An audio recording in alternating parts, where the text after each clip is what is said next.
Welcome to the Education, Career, and Beyond podcast. We've combined life experience with young adult drive and ambition. Are you just starting to college plan? Did you finish your education and wonder, now what? Join us in this lively discussion about the topics you need to know to create the next stage of your life's dreams, careers, finances, education, and more. Brought to you by Voice for Heroes 501c3. Welcome to Season 2, Episode 2 of the Education, Career, and Beyond podcast. We've got an awesome topic today with our very own Ed Sanderson. He's our guest and host.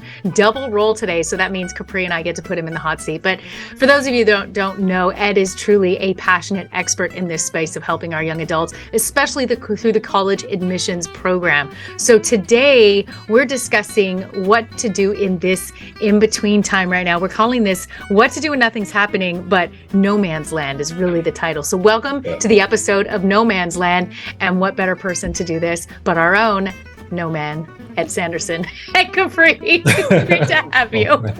That was cute. I like that.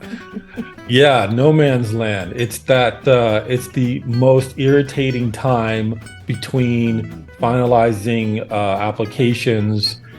You've done your admission stuff, you've done your financial aid applications, and then it goes quiet. And this is, while we're recording this is like mid-February. And for some folks, this has already been going on for a few weeks. And so I want to just let everybody just take a deep breath. This is just part of the process. Now, if I was a jaded person, and I've done this for almost 20 years, so I get a little jaded, I think it's all part of the college and university's master plan to jockey for position and try to get the kids excited early if they let them know early, or to wait till the last minute so that you finally get that one you've been waiting for. You're like, I want to go there. So you got to be calm, you got to be cool, you got to be collected. It is all going to happen, and it's all going to happen pretty soon. So some admissions have already come in, and I got to tell you, the hardest part is when a student or a mom or dad texts me or calls me and goes, my neighbor down the street has heard from everybody and they're getting in and they got $1 million in scholarships and they got a Porsche and they got a townhouse on the beach. No, they didn't. They're lying. They didn't get all that stuff. So I kind of want to go through what you should expect. And I feel kind of good about this conversation because I have two other experts with me, one who went through it as a student, one who went through it as a parent. So we can talk and share stories, good, bad, crying, laughing, jumping up and down, joy, all that good stuff. So we're going to have a little bit of fun with this, but there are some things while you're waiting that you probably should do. I don't know, Capri, you went through it. What a couple things that you might recommend to a fellow student who's waiting to hear from their dream school? So I was in this boat. I ended up at Purdue. If you've been listening, you know that I love my school so much. But at the time when I was in this no man's land, Purdue was one of the first schools that I heard back from that I actually genuinely was excited to go to. So by the time I got accepted at Purdue, it was Purdue or Boston College. And I thought Boston College was the school for me.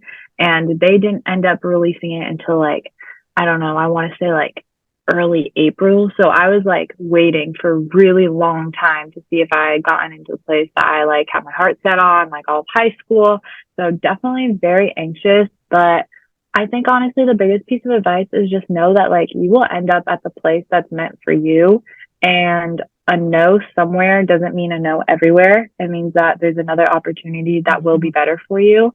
And I think we're going to talk more about this later, but if that is really truly the place you want to go and you want to end up at, there's lots of other ways that you can get there that the door's not completely shut when you hear one no. And so be patient and just know that it will all work out. That's my biggest advice. Capri, how is it for you to have this conversation now? Because a year ago we were talking about this, right? How is it for you? Does that feel like it was a lifetime ago, or does this give you PTSD as you think back to what this no man's land time was 12 months ago?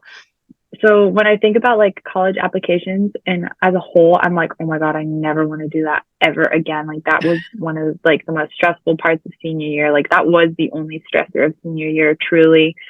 Like that October to December, that was miserable, most stressful period of my life. But this like no man's land period, it was just kind of like emotionally taxing, but it feels like ages ago. Wow. Yeah. It actually feels like forever ago. I don't know. So- My mom always says that you do a lot of living in a short amount of time. So I've been doing a lot of living lately. And I think that makes the time seem like there's just like so much that's gone on in such a short amount of time. What would you tell yourself now if you could look back and advise yourself 12 months ago, knowing what you know now? I mean, probably what I said a couple minutes earlier, just take a breath and know that you'll end up where you're meant to be. Mm-hmm. You put in the work, you put in the hours, like you did all the pre-work. Just ride the wave and you'll get to where you're going. Mm-hmm. That's fantastic advice. So, Mm-hmm. Amy, as a mom, you went through it. What was it like from a parent's perspective? Holy cow, that was a roller coaster. I'm still coming off the shock therapy from going through all that. Like Capri, I'm so glad that it is done because I hadn't experienced all of that before. So trying to navigate and stay calm with her and for her was also a big deal. Our daughter had put in for the UCs. And so there was different acceptance coming in, and on her case, wait lists coming in, and the school that she wanted was waitlisted. And so she had some big decisions to make. Is this worth it? Am I going to accept something that I really don't want? And to go to a school that I don't want to go that far away. They maybe have the programs, but it's not the same. And she was wrenching as she watched her friends getting accepted and seeing the different dynamics taking place. And she decided to bet on herself, basically, that like Capri was just saying, no, this is the school I really want. And if I need to go to a local 2-year university or maybe the 4-year university that's close by, that was her backup school, if she needed to do that and then transfer, that was the way she was going to go. But there was a lot of emotions involved. It was a painful decision. When she said no to Santa Barbara and Santa Cruz and Davis, she was crying as she clicked that decline button going, what have I just done? I mean, she took a bold risk, but she gambled and bet on herself, realizing what her long-term goals are, not what this immediate need was of just saying, yay, I did too, because everybody has that excitement. She had to get past that need for the instant gratification and look at the long-term goals. And at the end of the day, she was accepted the last day of May. We're talking a week before graduation. Awards nights has already taken place. Announcement day on the campus had already happened. And she received that acceptance. And it was a moment that I can't even put words in to describe. So I'm going to play a quick clip for you to see what that was like. So awesome. You're gonna like it there. How'd you find out? I checked my emails. I had a suspicion in my gut.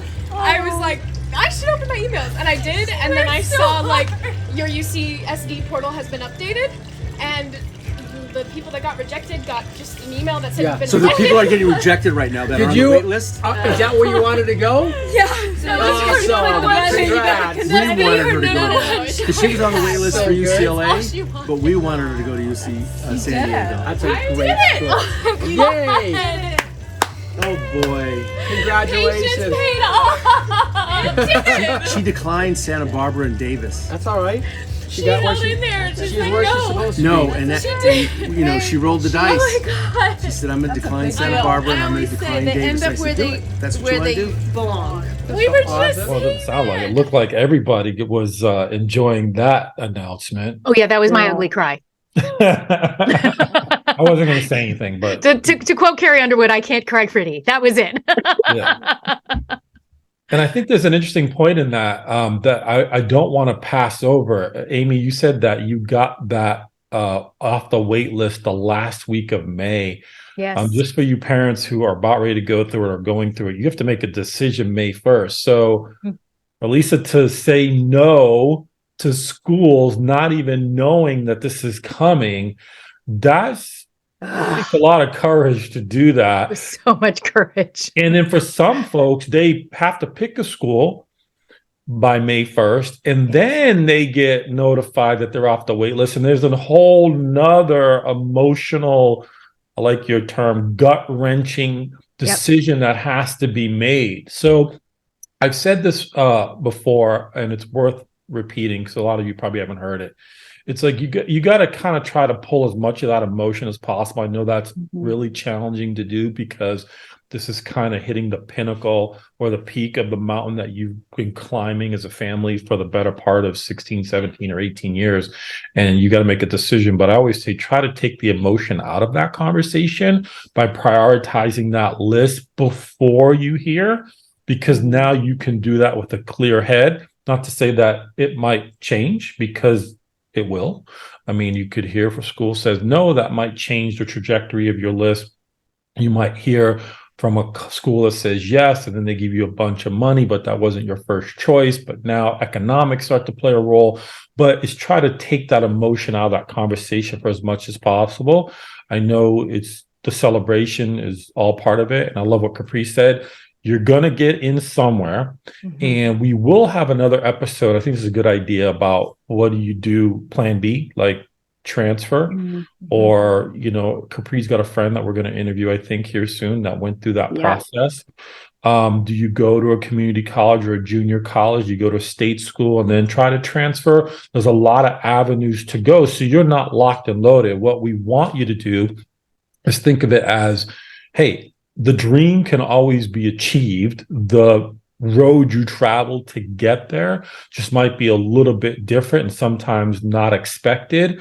But this goes back to a conversation that Capri and I had when we were working together, which is you got to prioritize those lists based on reach, competitive, kind of, I know I'm going to get in here based on academics, and that's plan A, plan B, plan C, and then what's plan D?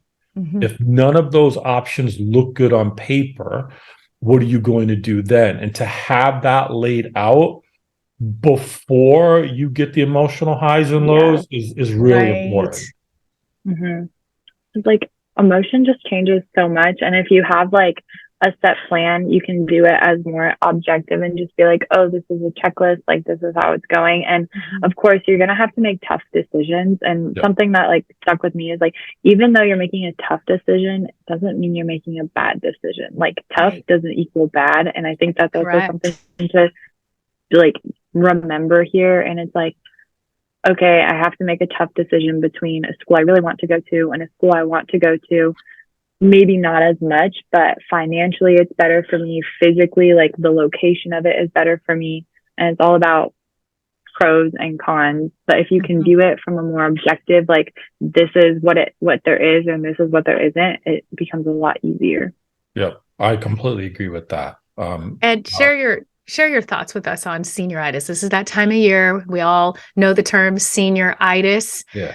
What's taking place in the minds of a lot of our seniors right now in this phase? And what do you advise so that there isn't a consequence as they're waiting for these acceptance to come in? Well, Capri said something that resonated with me on this subject a little earlier about the emotional fatigue that comes through the process.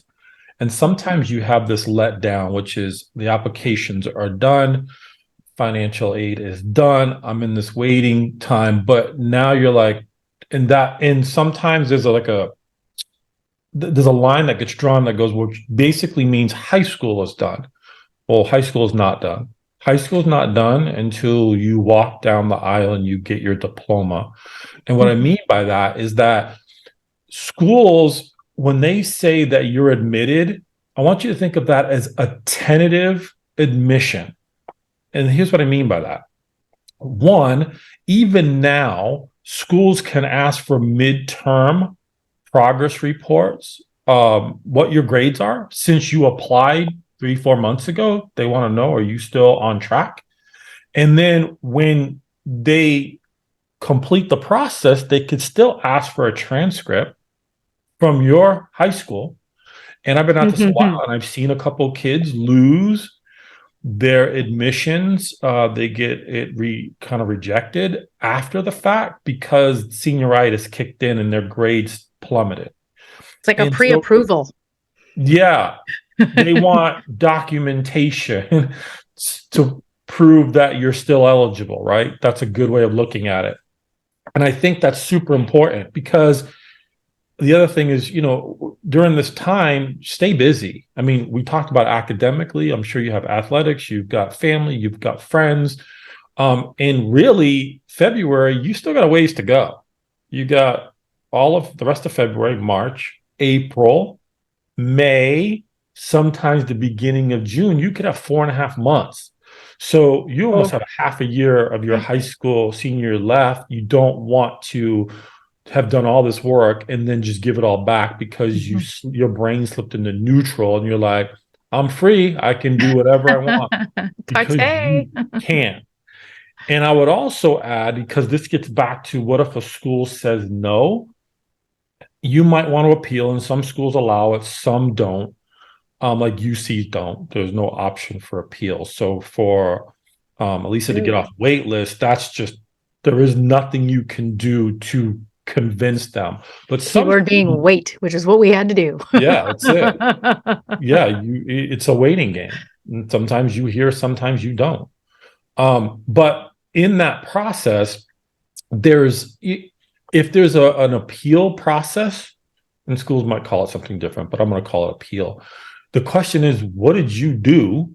What have you done since that application went in the fall or early winter till now that gives them something different, unique, an update, progression, improved grades, leadership, awards, anything that would not have been represented on your original application that you now have that might influence them to take another peek. So that's the other reason you don't want to kind of take your eyes off the road, because there's a possibility that you may have some things that they may want that they can reconsider. And if you're kind of slacking off, that doesn't give the institution a good feeling about, one, they accepted you under the pretense that you're an academic rock star and you kind of let it slide. Or if you're thinking about appealing, the opportunity for them to show them that I'm still in the game, I'm still working hard, and here's what I've achieved since the last time I sent something to you. So that's kind of a couple reasons to stay away from senioritis. That's incredible. It's such good advice, and it's so true. And I watched it firsthand with my daughter and her friends and the boys over the years. And Capri, I know you experienced it. You probably had the desire to say, that's it, I'm throwing in the towel today, forget this. Yeah.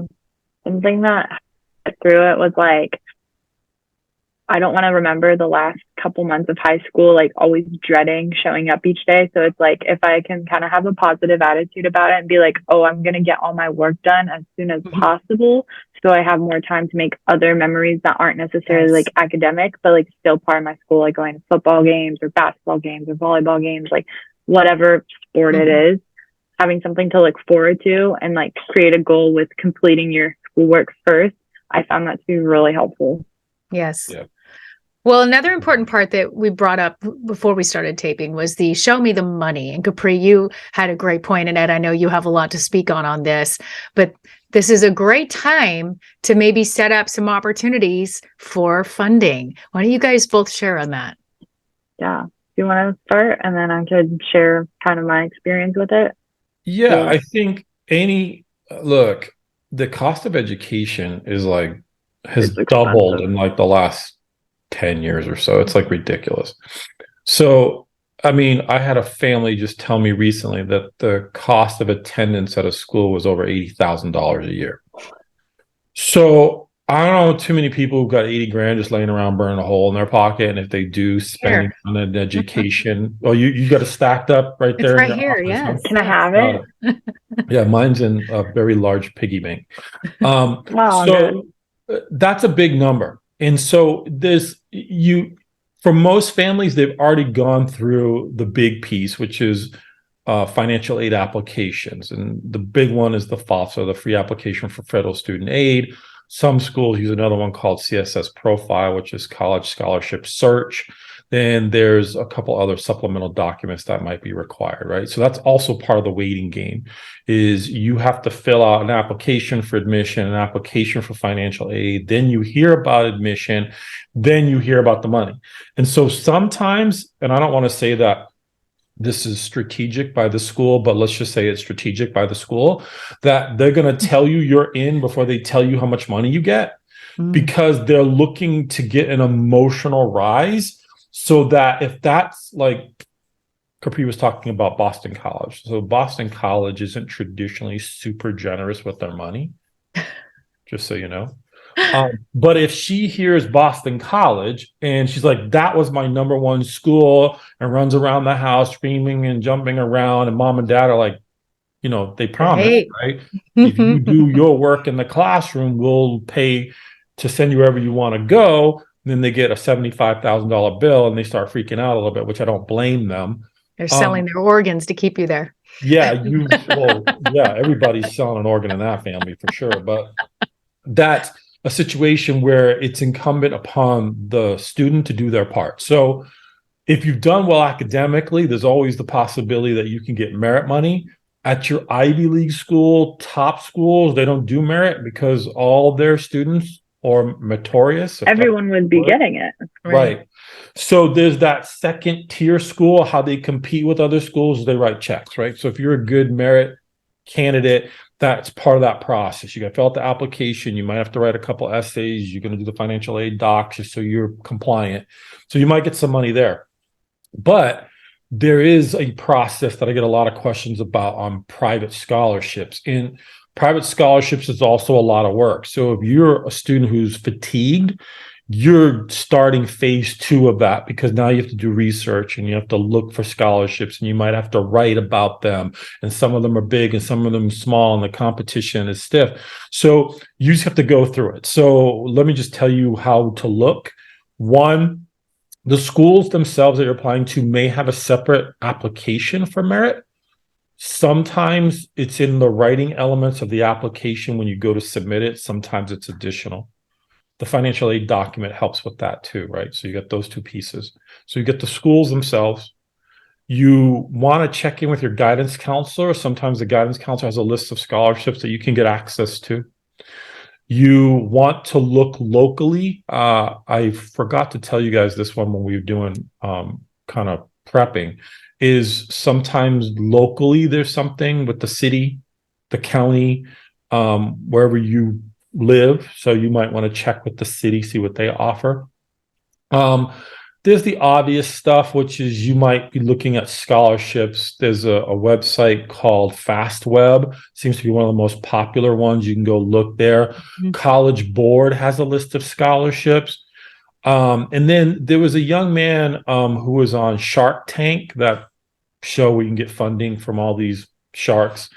And he came up with a scholarship site called Scholly.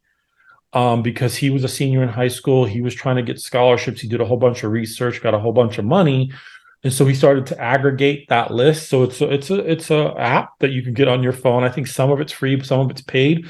But the Sharks gave this dude like 50 grand, and didn't even ask him about his business plan. It's just, you're doing good stuff, we want to support you on that, which is the power of education, right? People who want to give back in that field. And trying to do something to help other people is pretty well recognized as a good thing. So those are the places you look, but it's tedious. And I've got an expression I use called thinning the herd, which is what's unique about you that separates you from the large majority of the general public looking in the same place you're looking. And I've always said that's just an exercise. Sometimes it's a bit futile because there's a lot of work. And I always say, if you're going to go fishing, you go fishing with a shotgun and the fish are in a barrel. And the schools are literally who have the most money. So I would start there and then go through that list that I gave you. So Capri, you did it, right? So what was your experience like? Was it easy, hard, tedious, emotional? What was it like for you? I won't lie, it's a lot of work. You gotta keep it in perspective when you're like, oh, why am I writing this essay? I've been working on it for 3 hours. This is so stupid. Yeah. Just know that 3 hours could get you $3,000.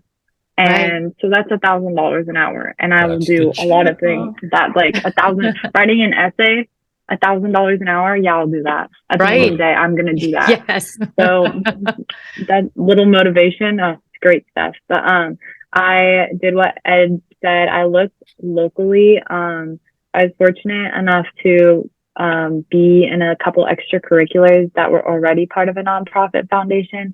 And so I applied to all their scholarships, and I was lucky enough to receive two. And I think that part of the scholarship things that kind of get overlooked a little is that, like, if it's a local organization, like something in your county, your city, your area, you probably will have to do an interview for it. And I didn't really expect that going in. So it's a lot more than just writing an essay. So just kind of be prepared for that, but look everywhere you can. And like what Ed was saying about niche things, when I was looking for scholarships, they got so niche that it was like, I found one and it didn't apply to me, but it was like orphan trying to go to a UC school to study aerospace engineering. And I feel like it doesn't get much smaller than that. So just know that, like, any interest that you have, there probably is a scholarship out there if you're looking for it hard enough. And then also it's kind of just like a lot of the things that you learned about yourself while doing college apps also apply to scholarships. So it's like, oh, if I'm good at this, I put it on my college apps, like I'm gonna want to include it when I do scholarships. And then the last thing is just like, make sure that you have a good resume, because a lot of the scholarships I applied to, like, they would like be like, oh, why do you think you should earn this scholarship? And then send your resume. So that's something that you should have if you don't already. That Excellent. is a fantastic suggestion. Excellent. And if you've played your cards right, you should have a resume from when you put your application for admission in. That's one of the things that we teach. But yeah, you got to have it. Sooner or later, you got to have it. So you might as well work it up. Excellent. Wow. Incredible information today. This is a must listen for every high school senior and their family to understand how to navigate and get past no man's land. Because as you can see here with Capri, she's thriving and doing amazing, and so thankful that she put in that work. And I can firsthand say with Elisa at UCSD now, she's so thankful that she played through and had that kind of patience and bravery as she navigated all of that. And Ed, I know you could tell thousands of examples of all of the young adults that you've worked with all of these years, who you've seen, okay, this is how we got to that other side, and this advice and these tools work. By the way, one last thing. I had a client who worked for Ford Motor Company, and they had a scholarship. They had 5 scholarships that were $20,000 a pop. Wow. And so he went to human resources, because I told him, and I'm going to tell you guys too, always check with the company you work for or work with. Bigger the better, but not always necessary. And he was like, man, there's so many kids going to be applying for that. So he goes to human resources. He asks, like, how many kids are applied for? She's like, none. He's like, how is that possible? He's like, nobody knew. Nobody knew about it. Nobody even asked. And we don't know what ages or kids they have, don't have. We don't keep track of that information. It's not a data that we track. Unbelievable. So he got one. He had twin boys, so he got one for each one of them. And then the following year, he got another one for his next kid that was coming. So he got $60,000 at a Ford Motor Company just by asking if it was available. And back to what Capri said, the riches are in the niches. So if you want money, you got to find them.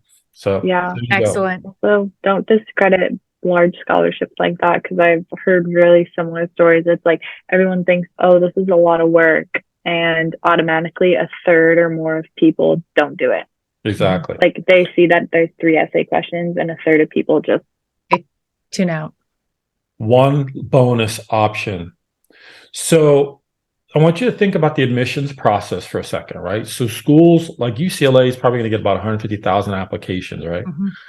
They might accept, I don't know what the new numbers are, but let's just say it's 13,000 students. I don't care, 20,000 students. Let's say it's 10%. Of that, they probably had to admit 30,000 to get that number, to net it out. So the reason I'm mentioning that is that you apply to go to school, and maybe they give you a little money, maybe they give you none, maybe they gave you a lot, but you want more, particularly if another school has given you more money. And we can talk about that at another time on how to position yourself in that situation.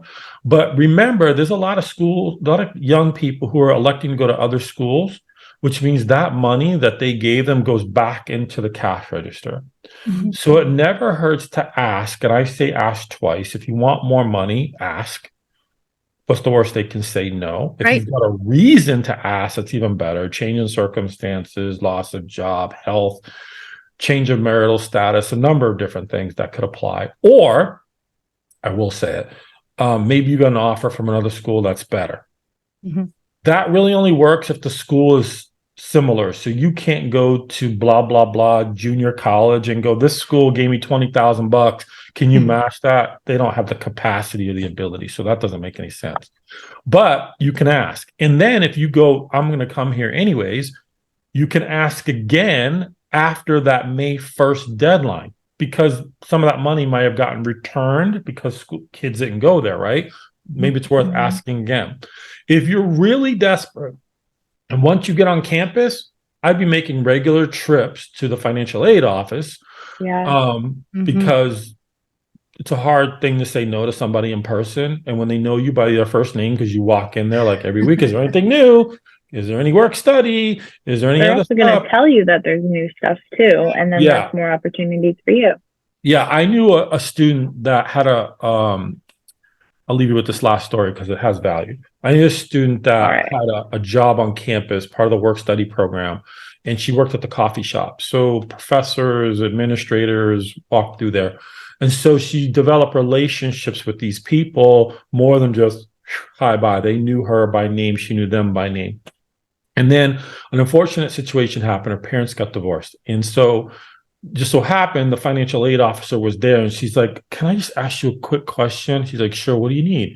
Her name, because they knew each other. I was like, here's my situation, what should I do? Come by the office, we'll redo your financial aid paperwork, we'll see if we can find you some more money.